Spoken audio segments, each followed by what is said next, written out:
My name is Julia Bennett, and the worst day of my life started in a fluorescent lit break room that smelled like burnt coffee and old fryer oil.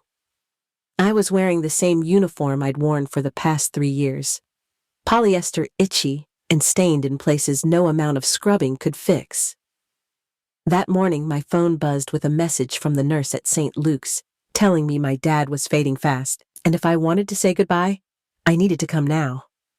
I remember the way my hands shook as I clutched my phone walking up to Croft, the diner manager, who thought smiling was optional and empathy was a weakness. I told him my father was in hospice, that he probably wouldn't make it through the day, and I begged for a few days off. Croft didn't even look up from his clipboard, just circled a name on the schedule like my life wasn't crumbling right in front of him.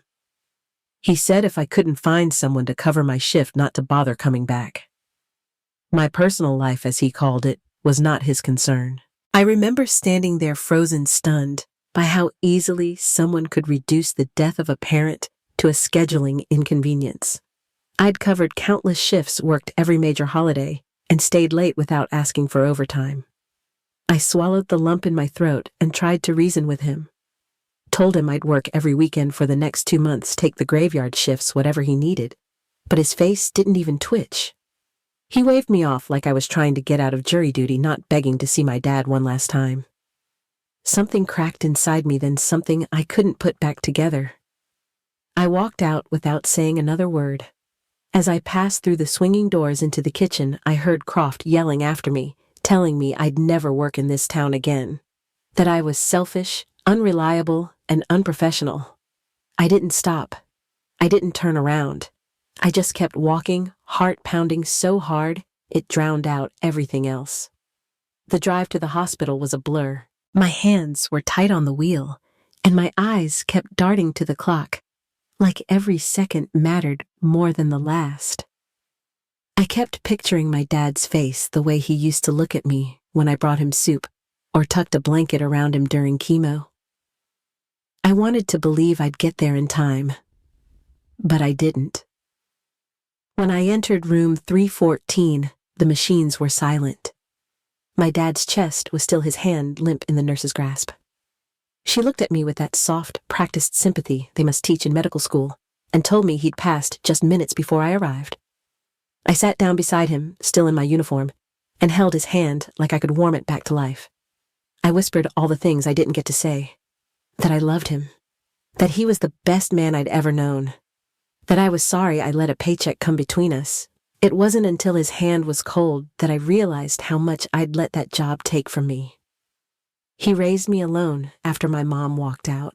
He worked long hours doing data stuff I never really understood, always saying numbers made more sense than people. He never complained, never missed a school play, never let me see how tired he really was.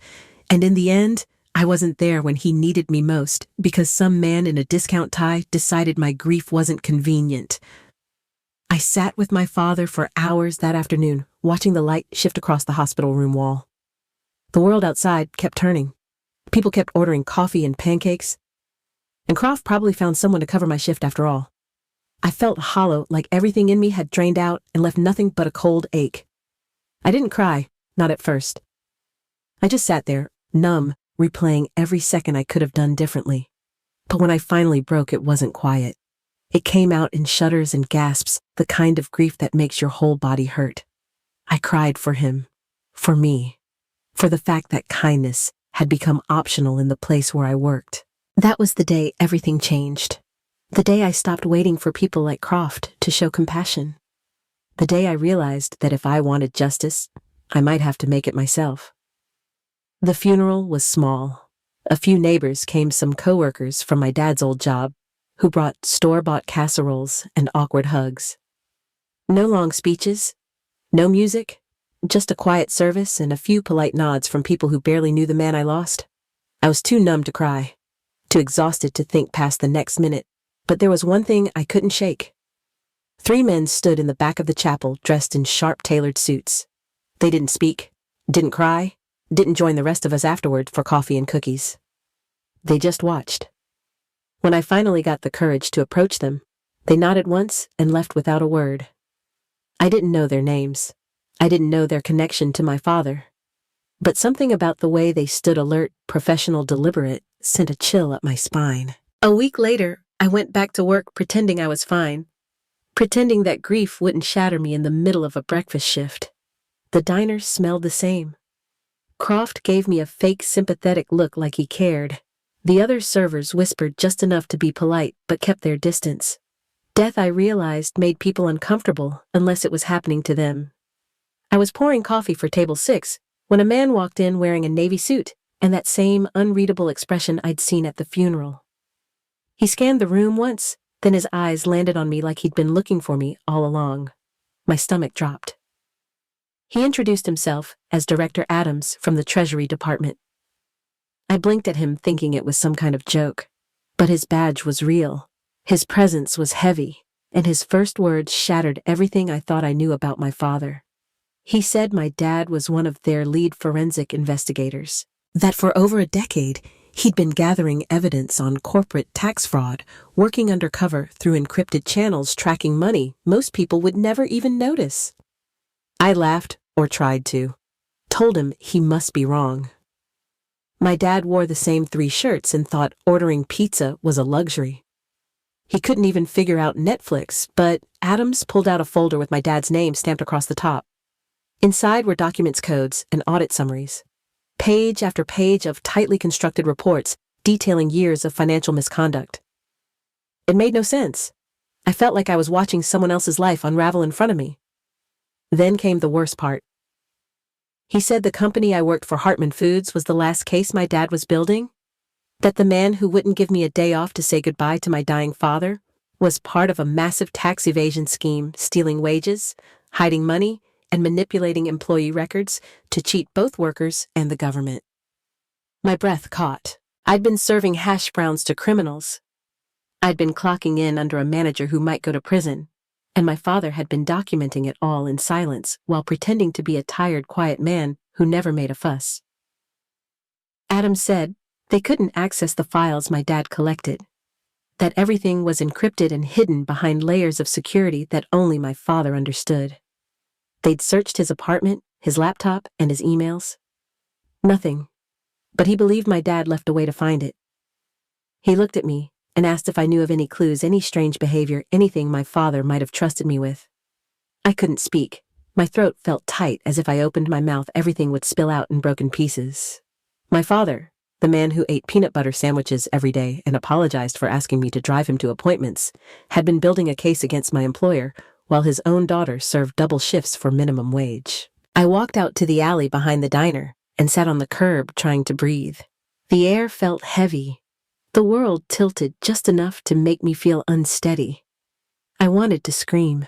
I wanted to ask why he didn't tell me why he carried that burden alone, but deep down, I knew the answer. He'd always been like that. Quiet, steady, the kind of man who didn't talk unless he had something worth saying. And now, I was the one holding the last thread of whatever he left behind. I didn't know what I would find. I didn't know if I had the strength. But in that moment, sitting in a dirty alley behind the diner that no longer felt like a job, I knew one thing for sure. My father hadn't just died. He'd left me a choice, and I wasn't going to ignore it. The apartment still smelled like him. That faint mix of coffee grounds, old paper, and the aftershave he never stopped using. I hadn't touched anything since the funeral. Every book was still in its place. His desk lamp was still bent at the same odd angle. But now, everything looked different. Like it was hiding something in plain sight. I started at the desk. The drawers were packed with notebooks, each one filled with rows of numbers, dates, and scribbled initials. At first glance, it looked like nonsense, but the more I flipped through, the more I realized there was a rhythm. Some dates were circled, others had little stars next to them, and then I saw it. My birthday, his birthday, the day Mom left, all written on the same page. Those 3 dates appeared again and again, like some kind of code. I ran my fingers over the cover of the oldest notebook and remembered the safe he kept hidden behind his dresser. He never let me touch it growing up. Always said it held old tax documents and insurance papers. I'd never asked more than once. Dragging the dresser aside was harder than I expected, but there it was, small, gray, and dusty. I tried the combination Dad's birthday first, then mine, then the day Mom left. Nothing happened. I reversed the order. Still nothing. Then I tried arranging them by significance. The day she left, the day I was born, the day he was born. The lock clicked. Inside was a single envelope. My name was written across it in his blocky handwriting. Just seeing it made my chest tighten. My hands trembled as I opened it. Inside were two things: a letter and a folded piece of paper filled with rows of alphanumeric codes, each labeled with a company name. Hartman Foods was number 7. The letter wasn't long. He told me he knew this day might come. That if he couldn't finish what he started, he hoped I would. That I'd always seen the truth in people better than he did. He ended it by saying he was proud. That I was his best decision. That the codes were everything he'd collected. 8 years of work, buried in numbers and encrypted documents. And now, they were mine. I stared at the code for hours. The numbers blurred together, but I knew what they meant. We had a were. They were true. They were my father's life's work wrapped in encryption and trust. And now I had to decide what to do with them. Part of me wanted to walk straight into the Treasury office and hand everything over. To honor the system my father believed in. To let justice take its slow, methodical course. But another part of me remembered Croft's smirk when he told me my grief didn't matter.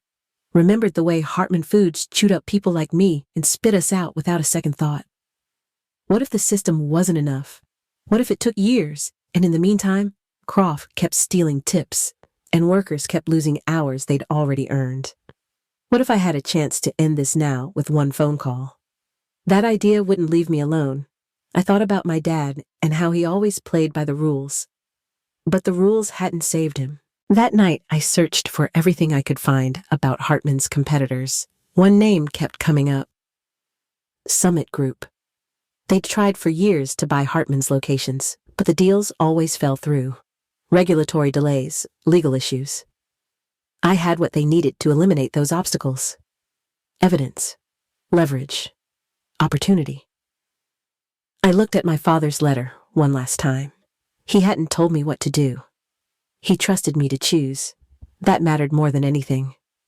I picked up the phone and asked to speak to Summit's acquisitions team. When they asked why I told them I had something their legal department would want to see, I hung up and sat in silence, feeling the weight of my decision settle into my bones. This wasn't about revenge anymore. It was about control. About making sure the people who caused harm didn't get to walk away untouched. My dad had gathered the truth. I was going to decide how the world heard it. The office was glass and steel cold in a corporate way that screamed efficiency. Victoria Lane looked exactly how I imagined someone in acquisitions with sleek suit-controlled voice eyes that missed nothing. She offered me water, asked how I was holding up, but I knew we weren't here for small talk. I opened the folder and laid out copies of the evidence. Encryption keys, financial trails, fake employee logs. She didn't blink, just scanned everything with quiet precision, nodding slightly as each new piece clicked into place. She understood what I was offering. When I named the price $42 million, she raised one brow, but not in disbelief. It was the exact number Hartman had evaded in taxes. I told her I wasn't just here to make a deal. I wanted justice, and part of that meant making sure every worker Hartman exploited got what they were owed. She leaned back, fingers steepled. I could see the calculation in her eyes. This wasn't just about buying evidence. It was about buying leverage, control. And she wanted it. I told her no deal unless the contract included full restitution to employees and immunity only for Summit, not for anyone responsible at Hartman. Victoria didn't argue. She made 3 phone calls while I waited. Spoke quietly to someone with authority in their voice. Then she looked at me and said she could make it happen. They'd take the evidence. They'd handle the legal process. And yes, they'd make sure the workers were compensated in full. For the first time since my father died, I felt something close to peace. This wasn't just revenge. It was bigger. It was a reckoning. I signed the preliminary agreement and slid the folder across the table. My hands didn't shake. My voice didn't crack. I knew what I was doing. Before I left, I looked at her and said one more thing. If they backed out of the terms, if they tried to silence what I had uncovered, I would go public. I wasn't afraid of the system anymore. I knew how to break it open. She nodded once and said she believed me, and I think she meant it. The diner looked exactly the same. Greasy floors, flickering lights, that hum of casual chaos in the background. Croft was behind the counter sleeves, rolled up counting bills like they were trophies. He didn't look up when I walked in. I didn't say anything at first. Just stepped behind the counter like I still worked there. The staff froze. Croft glanced up, annoyed, ready to bark at me. Then he saw the paper in my hand. His face tightened. I laid the receipt on the counter, right where he'd barked orders and ignored requests for help. His eyes skimmed the top, then slowed. His lips moved silently as he read. By the time he reached the line with the amount $42 million, he was pale. He looked at me, then back at the document. His jaw worked like he wanted to say something, but nothing came out. I watched his eyes scan the words purchase of regulatory evidence, acquisition of compliance files, buyer summit group. My silence pressed down harder than any words. When he finally spoke, it was barely a whisper. He asked what it meant. I told him calmly that Summit now owned every file my father had compiled, every piece of proof he thought he'd buried, that they were turning it all over to the feds tomorrow. He stepped back like I'd struck him. The blood drained from his face. His hands trembled over the receipt. I could see it hit him in real time. All his schemes, all the people he'd used, reduced to a line item in a transaction. It wasn't just justice, it was business. And he'd lost. I took one last look at him, at the man who denied me a moment with my dying father, who made me feel small for caring. I didn't raise my voice. I didn't need to. I just said it once, slow and even. You killed yourselves. I just handed the invoice. Then I turned around, untied my apron for the last time, and walked out the door without looking back. Let him sit there holding his own destruction printed in black and white. I didn't spend a dime of that money on myself. Not a new car, not a beach house, not even dinner at someplace fancier than a diner. That money had never belonged to me. It was stolen from every person who stayed late without pay, every server who watched tips disappear into someone else's pocket, every cook who got sick and lost their job because they couldn't afford to take a day off. So I started something. I called it the Gardner Initiative, after the man who spent 15 years believing truth mattered. It began with a single desk, a laptop, and a mission to make sure no one else had to fight alone. I used the money to hire lawyers who understood labor law better than any crooked HR department. Then I called Penny. She'd been picking up night shifts at a gas station, barely sleeping, trying to raise 2 kids on her own. I made her our operations lead, told her she deserved more than survival. She cried the first time I handed her a real paycheck. Then she got to work. Rue joined next. She had been living with her sister, unemployed, invisible. I put her in charge of documentation. No one kept records like Rue. She remembered everything. Dates, schedules, patterns. And she knew what abuse looked like before it showed up on paper. The kitchen crew came soon after. We trained them to spot violations, interview workers, and walk into businesses asking the questions no one wanted to answer. They were fearless. They'd been through worse. Now they had power and purpose and paychecks that didn't vanish. Within 6 weeks, we had filed 5 lawsuits. We recovered back wages for people who never thought they'd see a dime. We started getting emails from workers across the state. They shared stories of withheld pay, fake schedules, and bosses who laughed when they complained. I answered every message, because I remembered what it felt like to be ignored. The Gardner Initiative wasn't about revenge anymore. It was about building something stronger than fear. Justice doesn't have to wear a badge. Sometimes it wears a name stitched onto a diner uniform and refuses to stay quiet. The first indictment came 2 weeks after the evidence was handed over. Then the subpoenas followed. Croft was charged with wage theft, falsifying financial records, and conspiracy to defraud federal regulators. He looked smaller in court, like the weight of the charges had already crushed something inside him. But I never missed a hearing. I sat in the back row, quiet, steady. He saw me every time. I never spoke, never reacted. I just watched. Let him feel the presence of someone he once called replaceable. Now he was the one facing judgment, and this time, no one was looking the other way. His lawyer tried to paint him as a middleman, just following orders. But we had records of bonuses tied to every dollar he stole. He had profited from pain, turned broken shifts and stolen tips into personal gain.